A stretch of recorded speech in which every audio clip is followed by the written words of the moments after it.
Well, hello everyone, good night, and I'm here to demonstrate you a small tutorial on how to actually perform, not to perform, but actually play the Nintendo 64 F-Zero X, the US version, with the disk drive system, which was only introduced on the Japanese version. And here's a proof that it works. That it saves, so you don't have to worry about save stating and use the ROM hack. So let me demonstrate that. We're gonna save this as the machine A, and we're gonna use it with anyone right here.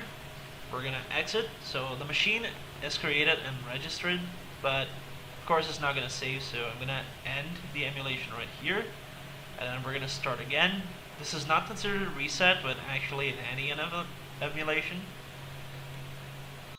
You can even close the emulator if you want, which I'll be demonstrating soon. Again, you're gonna see the machine here on Create Machine whenever I go to Entry and Use. There it is. It the same work for tracks. I already tested it, so you don't have to worry too much about that. So the first thing you have to actually do is you have to go on a website that I'll be showcasing right here called 64dd.org.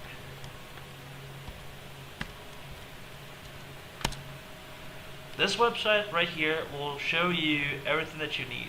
So the first thing you have to do is to grab yourself this emulator right here if you're using Windows.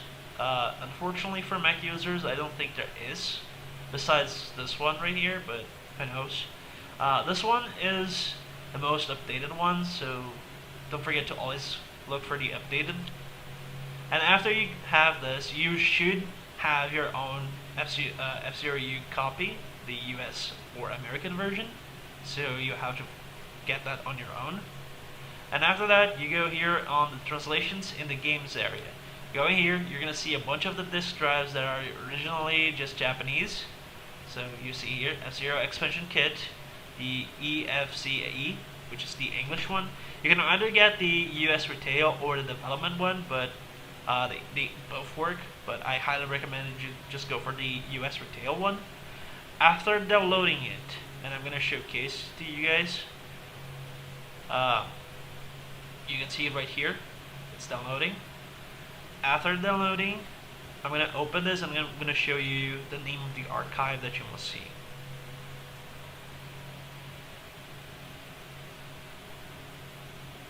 There we go.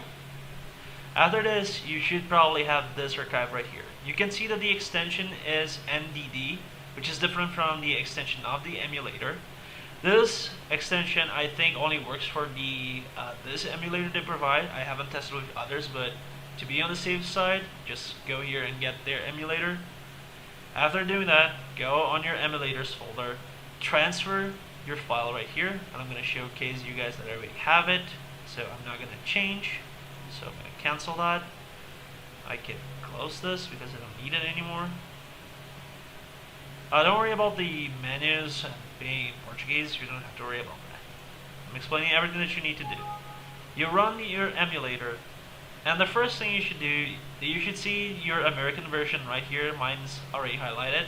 So you right click on it, there should be these options on the emulator provided by them. You go here and play game first. After doing so, the game will start normally. The first thing you have to do is to go here on options and then settings.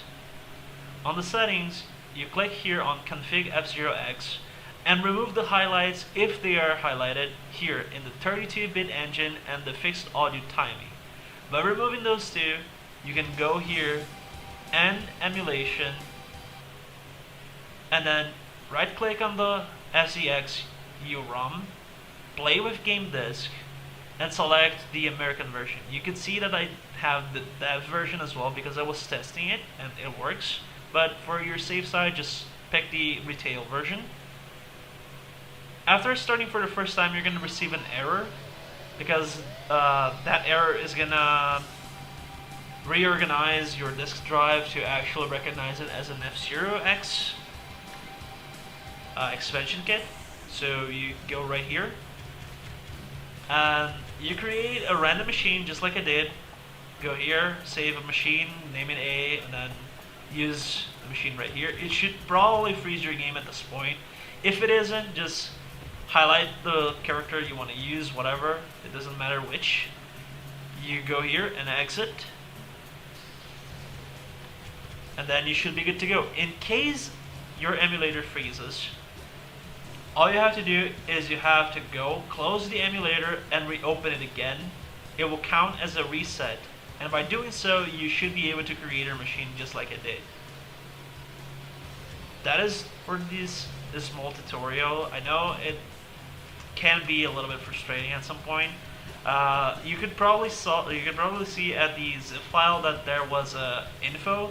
That info right there explains everything that you need to know, but for those like me that can't go in the info and look for any details, or just don't go for readme files, this is the video tutorial demonstrating what you have to do. I could download an emulator and record it again if you guys want. Just leave it on the comments below to showcase how it would look on the on the recent emulator, but that's how it should be working for you guys.